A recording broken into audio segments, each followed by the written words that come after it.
Par ici, les brasseurs d'opinion et de vision. Les rencontres de l'air. Bonjour Marie.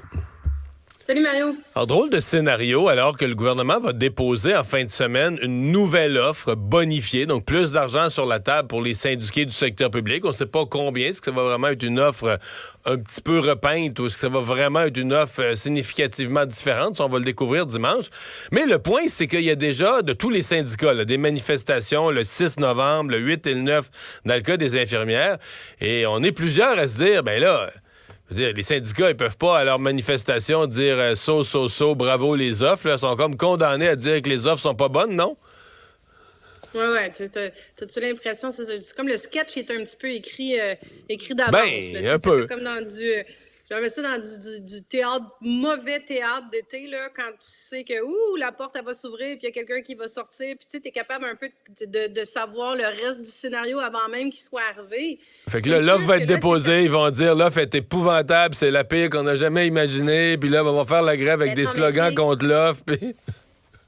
Comme tu dis, ils vont pas revirer leur chemise de bord en disant, bon, là, les amis, tu peux pas annuler la grève, ça, c'est sûr. Puis c'est sûr que là, le mot d'ordre, ça va pas être, ben là, finalement, le 6, le 8, puis le 9, hey, on va sortir les licornes, les calinours, les ballons, les crécelles, puis on va aller applaudir la ministre devant l'Assemblée nationale. T'sais, c'est sûr que le message, ça va être, c'est pas suffisant, on est insulté. En tout cas, tu peux mettre tout le message qui roule dans ces derniers jours. Donc, c'est sûr que ça fait un petit...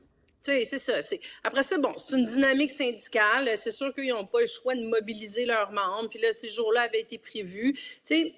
Moi, j'étais un peu ambiguë des deux côtés. D'un côté, je trouve ça vraiment très curieux que ces syndicats, justement, aient déjà prévu manifester, puis on justement critiquer l'offre avant même de l'avoir vue, avant même de la connaître.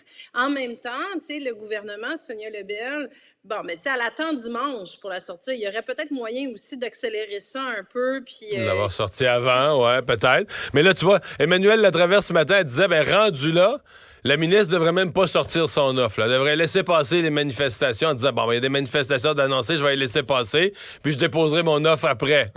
C'est comme... Mais elle n'a pas tort, Emmanuel, quand elle dit ça, parce que, il y a quelque part où c'est comme si la ministre, elle va brûler une carte, parce que peu importe ce qu'elle va déposer, là, je sais pas si les syndicats disent que le gouvernement offre 9, le gouvernement dit qu'il offre 13. Mais bon, partons du principe, là, mettons que le gouvernement dit que c'est 13. Mettons qu'il arrivera avec 14. Penses-tu que ça va être assez? Les manifs sont déjà prévus. Si elle arrive avec 14,5, avec 15, donc est-ce qu'elle brûle une carte en faisant ça? Peut-être. En même temps, il y a un moment donné, il faut que ça marche, cette négociation-là.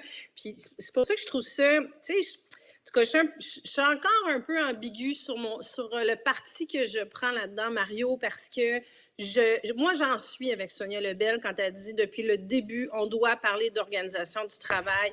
Et je suis 2000% d'accord avec elle que tant que ce problème-là ne sera pas réglé, jamais le réseau de la santé, entre autres, puis là, je te parle de celui-là, mais on pourrait parler des autres, mais tu sais, là, on parle du réseau de la santé, c'est souvent là qu'on parle du TSO, là, le temps supplémentaire obligatoire, les quarts de nuit qui ne sont pas occupés, les quarts de soir, la difficulté de la rétention aussi. Tant que ça, ce ne sera pas réglé, les services aux citoyens, là, même si tu payais 3 fois plus les infirmières, ça ne se réglera pas.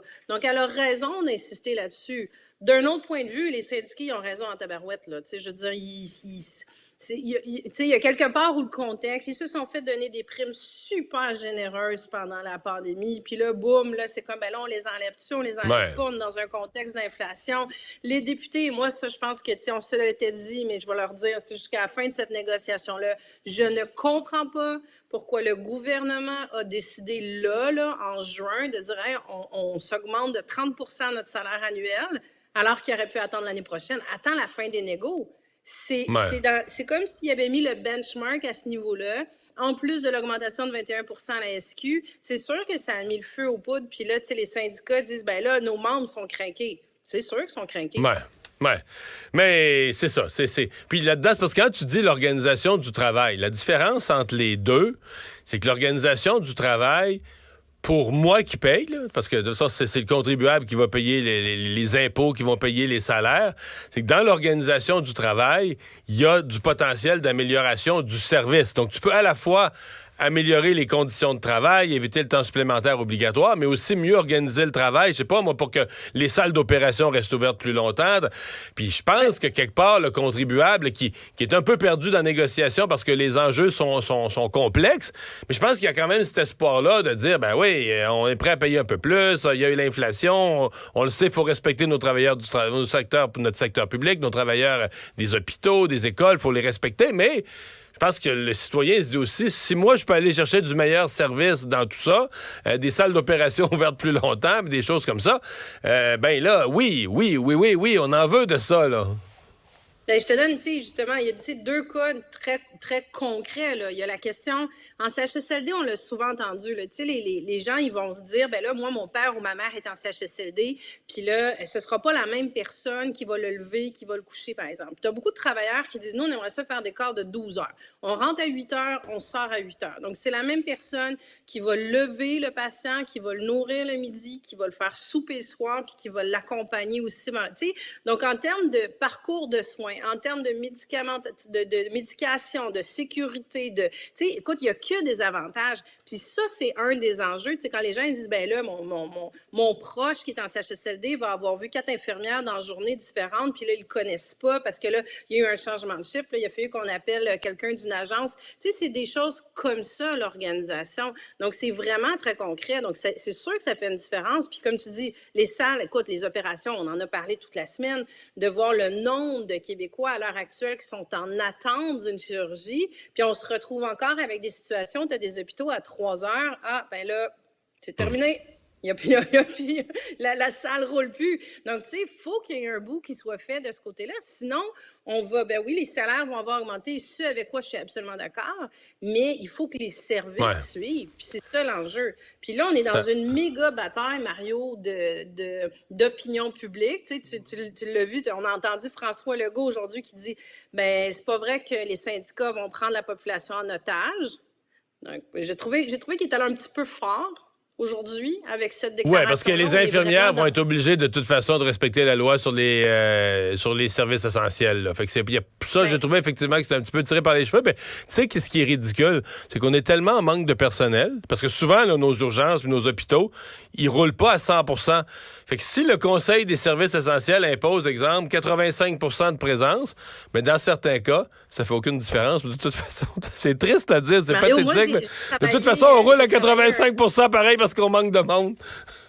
J'ai travaillé un bon moment dans un syndicat de médecins, puis quand ils faisaient la grève, on avait plus de médecins résidents sur le plancher que quand ils ne faisaient pas, parce que les services, justement, les services essentiels obligeaient à avoir 90% par département en plus. Donc, tu as des départements, là, je te donne un exemple, mais il pouvait y avoir 3 résidents en anatomopathologie. Bien, des fois, tu en avais juste un qui était là, mais à 90%, boum, tu as augmenté ton effectif par le principe de la grève. La Commission des services essentiels, oui, c'est bizarre, effectivement. Mais il est allé trop vite en temps, ils vont le prendre en otage. Oui.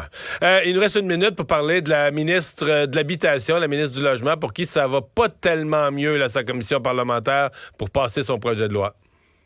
Écoute, elle trouve le moyen de se renouveler en termes de chaos là, dans sa commission parlementaire. On s'en parlait là, hier ou avant-hier, à quel point, moi je te dis, là, elle est sur le siège éjectable, France-Hélène Duranceau. Là.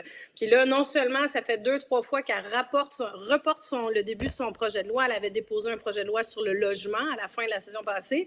Là, aujourd'hui, écoute, elle est arrivée avec des amendements où elle réécrit à peu près tout son projet de loi, mais elle veut pas les déposer en bloc, elle veut pas les... Tu sais, il y a une façon de fonctionner. Moi, j'ai été longtemps à l'opposition, tu t'entends avec les ministres, tu dis, écoute, peux-tu me les envoyer à l'avance? Je vais les lire, je vais te faire mes commentaires, comme ça, je vais être prêt quand je vais arriver en commission. Puis là, ça va rouler super vite en commission, on va être vraiment efficace. Puis là, elle veut pas les déposer, elle veut pas les partager, elle les donne au compte-gouttes. Mais là, en plus de ça, elle a l'odieux d'aller dire, ben là, ça va être la faute des oppositions, les locataires vulnérables, là, s'ils se retrouvent mal pris, c'est la faute des oppositions, alors que c'est sa responsabilité comme ministre de faire que ça fonctionne. Puis là, ben son échéancier, c'est ça. Écoute, elle respecte pas son propre échéancier, puis elle accuse des oppositions. Elle dit, hey, mais moi, j'avais jamais vu ça, là. Les 3 oppositions qui ont décidé qu'ils quittaient en commission parlementaire, puis qui a dit, tu sais, c'est assez, là, nous, on quitte, puis quand tu auras fait tes devoirs, ben là, on reviendra. Mais ça va vraiment pas bien. Puis quand ça commence comme ça, des travaux, c'est pas bon signe parce que